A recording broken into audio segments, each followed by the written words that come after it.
David Haye joins us live this Thursday lunchtime. David, good afternoon. How you doing, guys? You're right. Very good, thank you. Danny Murphy and Des Kelly. What about those scenes up in Liverpool? That got a bit out of hand, didn't it, when you were in front of some of Bellew's supporters? Yeah, he's got a real scumbag bunch of fans who was hurling some horrific abuse. So he kind of got under my skin a little bit. Coupled with that, I had Tony Bellew yapping at me non-stop. Yeah, I lost my call for a few seconds and a few choice words for the fans and for Bellew. I was watching it. There was a bit of effing and blinding, wasn't there? Do you regret some of the things you said? No, I never regret anything I do. At the time, I felt the way I felt. I said what I said, and you got to live with the consequences.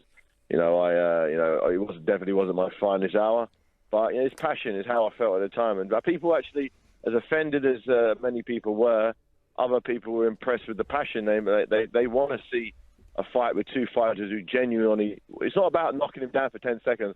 I want to do this guy some serious damage, plain and simple. But David, but I would be unhappy. I would be unhappy if he gets up after 10 seconds. I'd consider that a loss.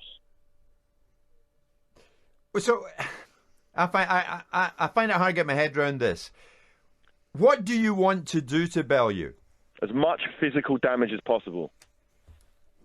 David, you know, with the emotional side and the talking before and all that, is there ever a time in your past where you look back on a fight and you reassess what you've done and you think you let the emotion take the better of you? Does it never affect your boxing? It actually enhances my boxing. The more someone gets under my skin, the harder I train, the more effort I put in, the healthier I eat, the earlier I go to sleep, and it's all going to backfire on this guy. Remember, I never asked for this fight. I don't believe this fight should actually be taking place. I think it's too dangerous. I think something horrific is going to happen on Saturday night. Well, let's hope not, though. Called for it. Listen, he's called for it. I didn't want this fight. Let me put that clear. I did not want to do this fight. Yeah, but David, two things. You just admitted there for the first time. You just admitted there for the first time he's got under your skin.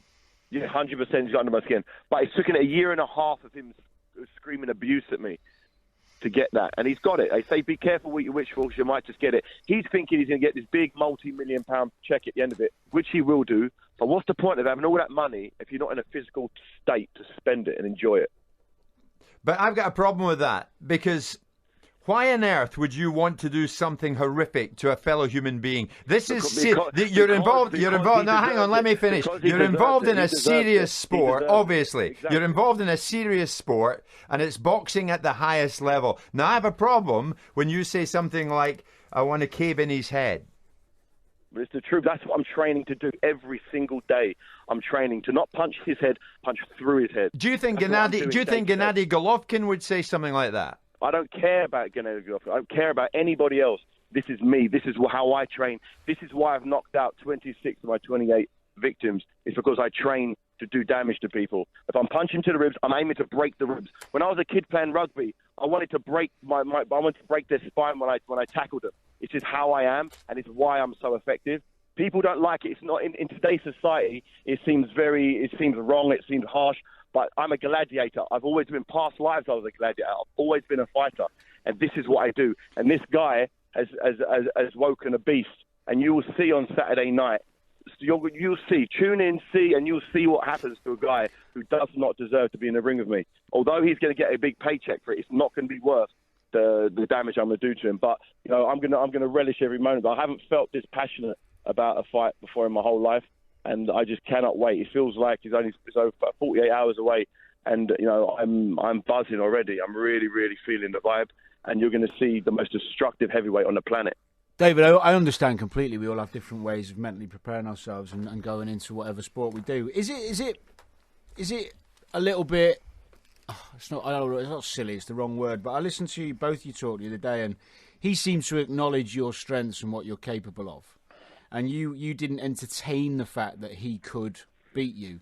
Is that in your boxing experience? Because you must have seen a lot of fights where the underdog has won for whatever reason.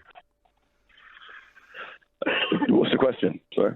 The question is, can you not entertain the fact that he could possibly win in a two-man fight? No, I can't. I can't possibly conceive that happening in any scenario. No matter what he does, no matter what tactics he produces, I only see him unconscious on the floor for a very long time. You see, David, on Twitter in front of me, I'm seeing Alistair McCall, David Hayes a disgrace. I'm seeing Matty Emsley, David Hayes embarrassing himself. What's the disgrace? Is the fight happening? The fight should not be happening. No, but listen to me for a second. Bellew has said that he wants the two of you, no matter what happens in the ring, to go home healthy. To go home healthy. He's all he wants to do is just try and get a few fans. I don't care. He's the one who called me out. He's the one who's hurled abuse at me non-stop for a year and a half. So I'm going to punish her. I'm going to make sure he never does it to anybody ever again. David, this is a sport. He's a bully. He's a bully. He's purposely fought smaller guys than himself his whole fight, his whole career. Finally, he's fighting someone who's the same size as him. Everyone else has been smaller than him. He's fighting someone the same size. I fought guys who weigh 7 stone more than me. I fought in the heavyweight division. We're both basically the same size, but I've campaigned at heavyweight because I want the big challenge. He fights at light heavyweight because he wants to fight smaller guys and be the bigger guys. I've seen his prior press conferences. He tries to get in people's faces. He tries to intimidate people. He's a bully. I know people know him. He's a bully. And the only way you beat a bully is to bully a bully. So I'm going to go out there. I'm going to bully him from the very first bell and put him in his uncomfort zone. He's never had someone put it right. In actual fact, he's had one fight where he fought someone who fought back. He got knocked out. The guy weighed 50 pounds less than I do. The guy was 175 pounds. I weigh 225 pounds. This is going to be horrific. Listen, I said from the start I don't want this fight. Sky Sports, all of the boxing fans want this fight. So I'm a prize fighter. It's what I do. I get paid to fight. So I'm fighting. They're putting this guy in front of me, and I'm just going to do what I'm trained to do, and that's just destruction. And what comes next if you do get past this situation, this fight, and then what do you want? I'm not looking too far into the future. I'm looking forward to Saturday night. After Saturday night, the heavyweight landscape changes from time to time. If the belts go from this guy to that guy, people are losing belts. It's all over the place, the heavyweight division. So let me get this fight out of the way, then I'll see where the heavyweight landscape lands. David, just finally, just before you leave us, and good luck at the weekend. At the end of every fight, I genuinely don't need any luck. Please send all of your luck. At the end of every fight, no matter what fight it is, you always see the two boxers embracing at the end of the fight. Will you embrace him at the end of the fight? I'm not sure if the paramedics will let me get on the floor and embrace him. I don't know, but I'll see what happens after the fight.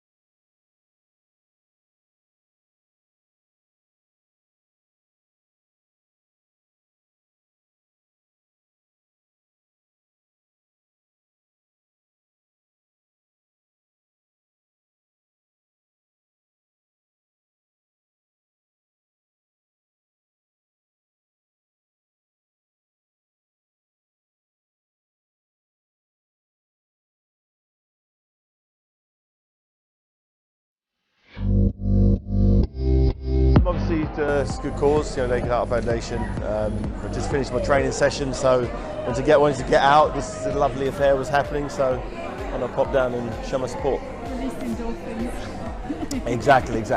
No doubt about it. Looking forward to some of the fun and games. Have you been at London Fashion Week, checking out all the cool fashion for I have. I summer? popped out a couple of days ago to see the Julie McDonald show, which was really good. Really enjoyed that. I think that's the only one I've been to because I've been deep in training at the moment. So I've got a big fight in a week and a half. So are you feeling prepared? Are you feeling ready? Yeah, I feel good. I feel nice. I'm enjoying trying to do something fun every day, and this is my fun thing to do today. Every day I'm going to try and do something that makes me smile. Who is your style icon? Obviously, lots of models here tonight, lots of fashion experts. But who is your style icon? Style icon for me, the guy who really stands out at the moment is Tiny Temper. Yes. I love the guy. He's got a style of his own. He's a trendsetter, and I've known him for a few years now. And he's always been cutting edge. He's always been one step ahead of the rest. And I've always thought to myself, yeah, that guy, as good, as big and as great as his music is, in terms of fashion, he's always leading the way. So for me, you got to tip my hat to Tiny Temper in terms of a style icon for sure. I'm loving this hairdo. I love it. He always conversating different. He always mixes it up. It's always good to see. And I've got to ask, what are your